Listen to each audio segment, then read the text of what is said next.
Assalamualaikum warahmatullahi wabarakatuh. Masalah zakat itu unik. Di era modern ini, asnaf yang 8 tuh ada yang masih permanen, ada yang mulai membingungkan. Seperti amil di masjid-masjid itu loh, bener amil betulan atau cuma panitia yang asik ngerokok nunggu pendaftar saja. Saya itu kadang tidak yakin kalau amil di masjid itu amil yang sesuai kriteria fikih. Isinya cuma nyatetin, ngerame-rame, kadang malah jadi tempat kumpul-kumpul yang nggak islami banget. Padahal status amil itu berat syaratnya, bukan sekadar orang yang mau membagi-bagikan beras. Sering ada yang tanya, Gus, zakat itu lebih baik dikasihkan panitia masjid atau langsung sendiri? Jawaban saya gampang, kamu tanya itu karena mau cari yang terbaik atau karena dengki sama panitia. Kalau dengki mending kasih ke masjid saja buat lawan rasa dengkimu itu. Tapi secara objektif, begini, misal saya punya uang 1 juta, lalu ada ponakan saya yang miskin. Ponakan itu kan bukan tanggungan wajib saya seperti anak istri. Dalam Al-Quran jelas dahulukan orang yang punya hubungan kerabat. Itu lebih utama daripada dikasih ke orang lain. Bayangkan kalau 1 juta itu dikasih ke panitia masjid, dibagi satu kampung. Ponakan saya mungkin cuma dapat 10.000. Nggak cukup buat beli beras. Tapi kalau saya kasihkan langsung, dia bisa dapat 1 juta utuh. Itu namanya pemberian yang kemoto atau terlihat manfaatnya. Ada ulama yang bilang zakat harus merata sedesa. Tapi kalau meratanya cuma bikin orang dapat 1/4 kilo, itu mah kayak kasih makan burung dara. Apa manfaatnya? Fikih itu harus dipikir pakai otak yang benar. Jangan asal rata tapi tidak memuliakan si penerima zakat. Mana yang lebih baik? Orang miskin dapat 20 kilo sehingga dia merasa dimuliakan, atau semua orang dapat beras seuprit yang nggak bisa dimasak? Fikih itu ada unsur ikram, memuliakan manusia. Mengasih beras cuma sedikit itu kadang malah kayak menghina orang yang butuh. Ini namanya ijtihad. Pendapat saya bisa benar, tapi mungkin salah. Begitupun pendapat orang lain. Kita harus berani berpikir kritis. Jangan sampai kita beragama tapi tidak pakai logika kemaslahatan jangka panjang. Agama itu harus membawa solusi, bukan sekadar formalitas. Ulama dulu kalau beda pendapat itu biasa. Imam Syafi'i kalau sholat di masjid Imam Abu Hanifah, beliau tidak pakai kunut karena menghormati madhab tuan rumah. Itu namanya akhlak. Beda fikih tidak harus bikin bermusuhan, yang penting dasarnya jelas dan tujuannya mulia. Contoh lagi sholat jenazah, rukunnya itu takbir 4 kali. Kalau ada yang takbir 5 atau 6 kali, batal tidak. Sebagian bilang batal karena nambah rukun, sebagian bilang tidak karena itu zikir. Begitulah indahnya khilafiyah, asal jangan debat karena masalah uang saja.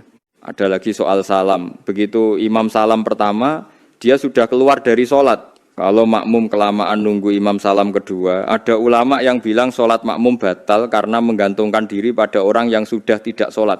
Masuk akal kan logika fikih seperti ini. Di pesantren saya, kalau imam salam pertama, separuh santri langsung berdiri, separuh nunggu. Saya bilang, yang berdiri itu pakai fikih, yang nunggu itu pakai akhlak. Dua-duanya benar. Jangan merasa paling benar sendiri sampai meremehkan pendapat ulama yang berbeda. Sekarang soal puasa. Orang yang sudah tua renta atau sakit permanen itu wajib bayar fidyah. Fidyah itu memberi makan orang miskin. Tapi ingat, miskinnya harus miskin asli, bukan miskin formalitas gara-gara mau dapat bantuan dari Pak Lurah padahal punya motor ninja. Syekh Nawawi punya pendapat unik. Beliau mengaitkan ayat fidyah dengan zakat fitrah. Logikanya, setelah perintah puasa ada perintah bertakbir. Nah, di sela-sela itu ada kewajiban harta. Ini menunjukkan betapa telitinya ulama kita menggali hukum dari susunan ayat Al-Quran. Kalau kamu masih muda tapi sakit saat Ramadan, ya jangan bayar fidyah dulu. Asumsinya nanti kamu bakal sehat lagi dan bisa mengqadha. Sakit itu kadang kafarat penggugur dosa.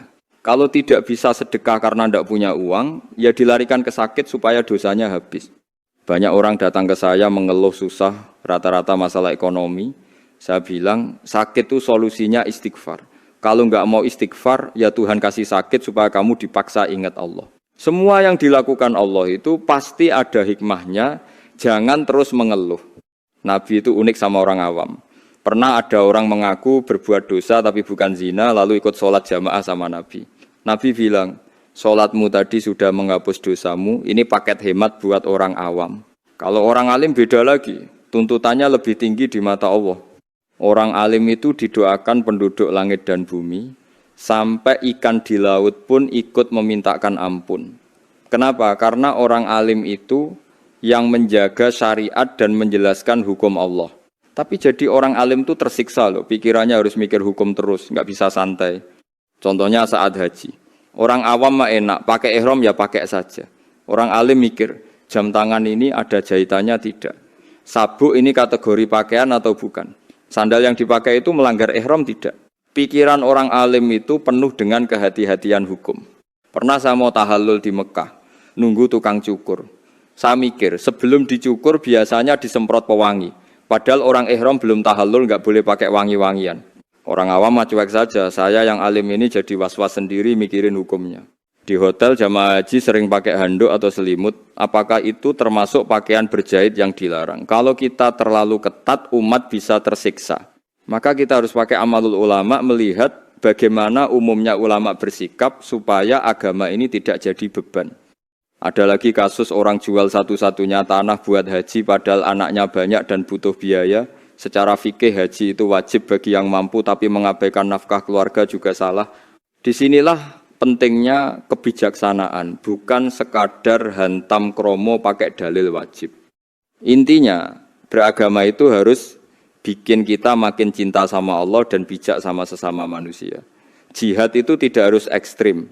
Mengajak orang ke jalan yang benar dengan cara yang baik itu sudah jihad. Semoga kita semua selalu dalam bimbingan Allah dalam memahami syariatnya. Demikian sedikit ulasan fikih dan kehidupan. Semoga menambah keimanan kita semua. Mari kita terus belajar supaya tidak jadi orang yang gampang menyalahkan orang lain. Wassalamualaikum warahmatullahi wabarakatuh.